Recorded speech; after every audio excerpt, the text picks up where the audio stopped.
Bom, estamos de volta e nesse bloco vamos abordar um pouco mais sobre os exames realizados pelo Laboratório Viotti. Então, Otávio, a gente volta falando agora sobre as dúvidas, né, que as pessoas têm quando vão fazer um exame de sangue, né? As pessoas perguntam várias dúvidas mesmo aí, a gente separou algumas aqui, por exemplo, o jejum ele é necessário para todo o exame de sangue? Então, a gente trabalha, né, como em qualquer segmento, né, a gente tem os padrões. Então, o padrão para fazer um exame de colesterol, triglicérides, a gente pede um jejum de 12 horas. Para uma glicemia de 8 horas, porque realmente a falta do jejum ela pode interferir e vir dar um resultado alterado que não é comum. Lógico que em casos de exceções, né, quando o médico precisa de alguma coisa com muita urgência, em caso comum em hospitais, né, que não tem como o paciente fazer esse jejum, colhe na hora para fazer ser ali imediatamente. Imediatamente, mas o padrão, né, a ser seguido é o jejum para coleta de glicose, colesterol total e frações, ureia, creatina, é uma série de exames. Aí o que muda é algumas dosagens precisam de um pouco mais de tempo, outras um pouco menos de tempo. Então a gente sempre, com o pedido em mãos, a gente explica para o paciente, mas na maioria é de 8 a 12 horas. Uhum. A gente tem mais uma dúvida frequente aqui, que é permitido a ingestão de água durante o jejum? Sim, a ingestão de água moderada é permitida, ela não vai alterar na dosagem dos exames de bioquímicas, de forma geral.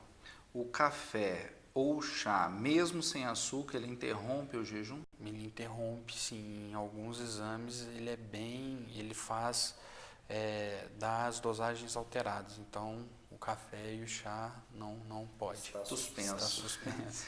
Mesmo fazendo jejum de 12 a 14 horas, a alimentação de dias anteriores, ela pode influenciar nos resultados?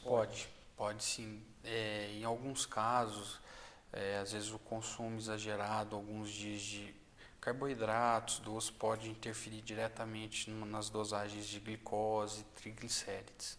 Então, sempre quando lá no laboratório a gente procura seguir uma regra nossa interna lá que a gente aplica de qualidade mesmo. Uhum. Qualquer exame que dá fora do esperado e a gente não tem o histórico do paciente, quando é um paciente novo, dá uma glicose alterada, um colesterol, a gente sempre liga para a pessoa, pede para ela voltar, dependendo do resultado, pede para ela fazer alguma dieta, reanalisa o exame para soltar esse resultado com o máximo de confiança para o médico também não ficar perdido. Porque às vezes a clínica da pessoa dá uma coisa e o resultado não bate, então é porque teve alguma interferência durante o processo, né? Ou a pessoa tinha exagerado na alimentação. Então a gente segue essa conduta para todos os resultados alterados, a gente sempre confirma em 2 amostras. O quanto a bebida alcoólica e o uso do cigarro dias anteriores, ele pode influenciar diretamente nos exames? O consumo exagerado de álcool e o cigarro, ele interfere diretamente nos exames. O cigarro é um problema bem mais complicado, porque quando a pessoa ela é fumante, é muito difícil ela segurar a onda, de não no outro dia, às vezes a pessoa está acostumada a acordar cedo e já fumar um cigarro, então ela segurar é bem complicado. Então a gente às vezes realiza, dependendo do que dá, a gente sempre chama, tenta, conversa para ver se dá uma segurada, porque realmente eles interferem. E com relação a atividades físicas antes de realizar o exame de sangue, ela gera alguma alteração? Sim, um caso bem específico é o PSA, né, que é o exame de próstata, né, quando a gente sempre orienta a pessoa um dia antes não fazer nenhuma atividade física intensa, pois pode alterar sim no resultado. Então, alterem alguns exames sim. E também uma pergunta frequente, por que algumas pessoas, né, ficam com aquele local onde é feita a punção roxo e outras não? Então, a punção venosa ela é um tema bem discutido, assim, e eu acho assim, a principal parte do laboratório é a coleta, porque a pessoa sabe que vai ter aquela agulha ali, que vai ter aquela picadinha que vai incomodar. Então tem vários fatores que podem causar esse hematoma. Durante a punção, a veia, ela pode, por ter um calibre menor, ela pode vir a se romper, que gera esse hematoma. Então é muito relativo de cada pessoa. Tem pessoas que têm um calibre maior e outras menor. Então pode acontecer sim de gerar esse hematoma devido à punção venosa. É bem particular de cada indivíduo mesmo, né? Às vezes pessoas com a pele mais sensível, mais branquinhos, né? Isso, às vezes quando tem um calibre também muito, o sangue ele extravasa e gera um hematoma. Então tem vários fatores que influenciam isso, é uma discussão que sempre tem. Otávio, é aconselhável, né, que a mulher que esteja no período menstrual adie, no caso desse exame? No caso de exame de urina, a gente sempre orienta, quando está no período menstrual, em adiar, só em casos que são os casos de exceções, quando tem uma urgência muito grande no resultado, com o pedido médico, né, a gente realiza o exame. Porque que acontece? No período menstrual, né, tem a presença de sangue, e o excesso de hemácias ele dificulta a visualização dos outros caracteres no exame de urina, como flora, quantidade de leucócito. Então ele pode prejudicar a visualização do exame. E para encerrar esse nosso tira dúvidas aqui, qual é a importância de se realizar exames periodicamente?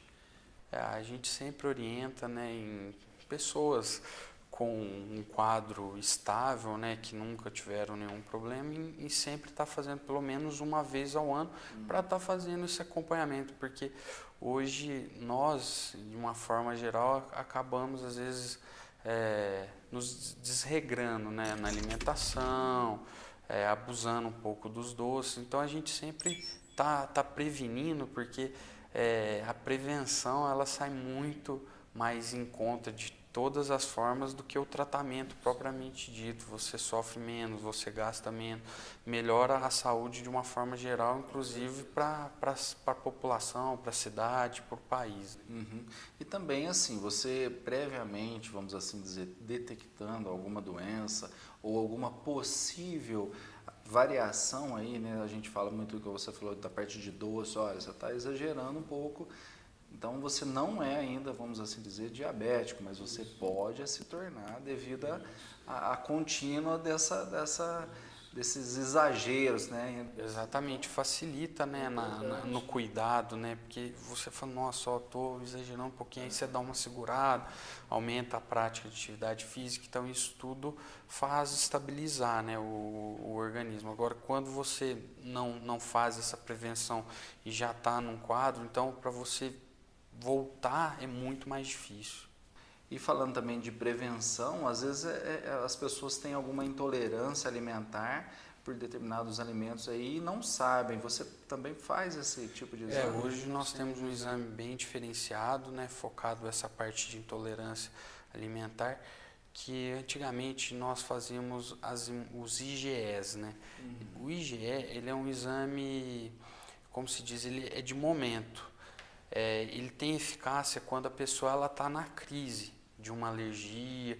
Então o médico que está avaliando, ele desconfia do que pode ser e ele pede esse IgE para a gente analisar se está tendo alteração ou não. Então, quando passa essa crise, às vezes faz a dosagem do IgE, ela dá negativo. Então, esse de intolerância alimentar, ele não é IgE, ele é uma imunoglobulina diferente, é a IgG. É a imunoglobulina que fica na nossa memória celular. Então, se você fizer hoje ou daqui 10 anos, você vai ver que tem essa intolerância.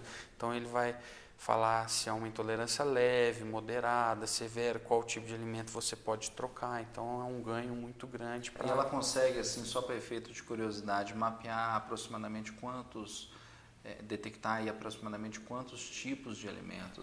Isso que a gente faz, ele detecta mais ou menos 226 tipos de alimentos. Então ele destrincha bem e ajuda bastante na hora de formular um cardápio, né, para a pessoa que tem esses quadros de alergia muito intensos. No próximo bloco, Otávio, a gente vai falar um pouco sobre a proteção, né, com relação à proteção da saúde dos pacientes e também dos seus colaboradores. Vamos fazer um rápido intervalo e voltamos já.